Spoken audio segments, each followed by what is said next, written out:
Good morning. Yan yung aking gawang headband. Oh. Customize. So, akin lang, ginawa ko siya para sa akin lang. Hindi ko siya ibebenta. Kasi may ginawa akong flowers. Ito yung nag-start pa lang ako ba. Sinubukan ko muna kung paano siya gawin. And, ayan, sayang naman kung itatapon. So, gumawa ako ng sarili kong headband. Ayan. Classic-classic flower. Ayan, may yung tawag dyan. Basta, yan na yun. So, linis pala si Luloy dito sa bakod namin. Sobrang kapal talaga ng ano dito eh. Kapal ng mga damo ba. Kasi naman, yung oras sa isang araw, kukulangin talaga mga kabayan. So, hindi talaga na lilinis namin totally yung aming paligid. Ayan, lalo na't ganyan lang yung ginagamit ni Loloy.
Ay guys, hindi pa tayo nakapag-garden ulit.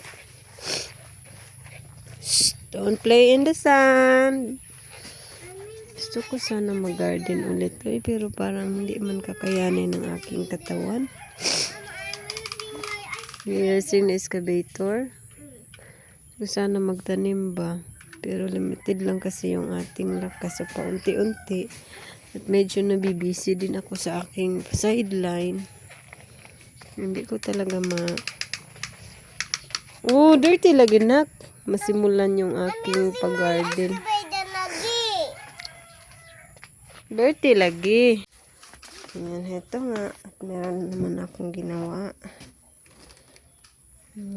Butterfly hair clip. Yan siya. Hindi ko pa nagawa yung partner. May flower.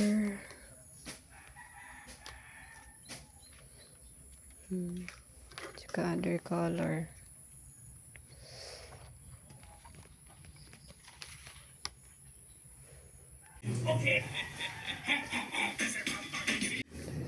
So, ayan mga kabayan, tinanggal ko na nga pala yung floor mat na nilagay namin dito.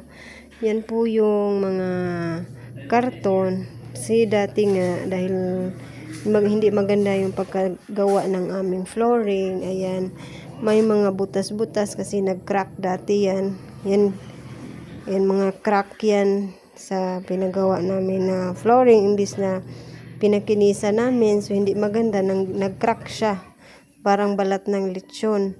Ginawa namin, tinakpan namin ng floor mat na lang. Pero, ang dali naman kasing mabutas ng mga floor mat dahil may mga butas-butas nga yung flooring. So, ginawa ko, nilagyan ko siya ng mga karton. Yan, ito na yung mga karton. Ngayon, nabasa na yung mga karton. Ayan na yung result. So, tinanggal ko na talaga mga kabayan yung yung floor mat dahil hindi na talaga siya maganda tingnan. So, ayun, plano namin kasi siyang palitan pero pakunti-kunti na lang muna dahil medyo mahal yung gagawin sana namin yung yung paint na pang flooring, yung parang epoxy ba yung na-order sa online. Yun yung ikakabit namin ulit dito sa flooring pero dito muna na side yung lalagyan namin dahil medyo mahal din yun. Dali sa anak ang tubig na pag na, and then dahil medyo malawak-lawak yung konti lang yung mga gamit malalagyan sa 4 kilos. So, paunti-unti lang muna. Subukan namin yung epoxy na flooring. Mahal din naman kasi kung ita-tiles natin, hindi pa kaya sa ating mga bulsa. So, ayan muna. And God will provide. Ayan, pakunti-kunti lang.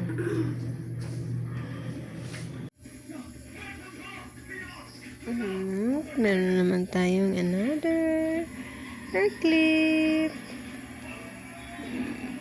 Ang cute niya mga kabayon.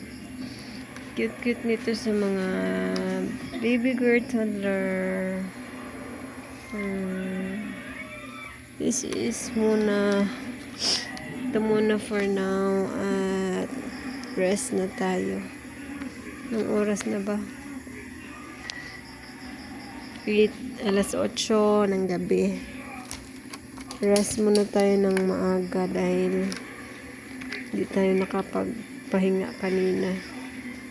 Tapos kasi namin maglaba ay may fellowship kami doon sa school nila Liam. Kaya ito lang yung natapos ko ngayon. Ayan. Cute nito. Ang cute nito talaga.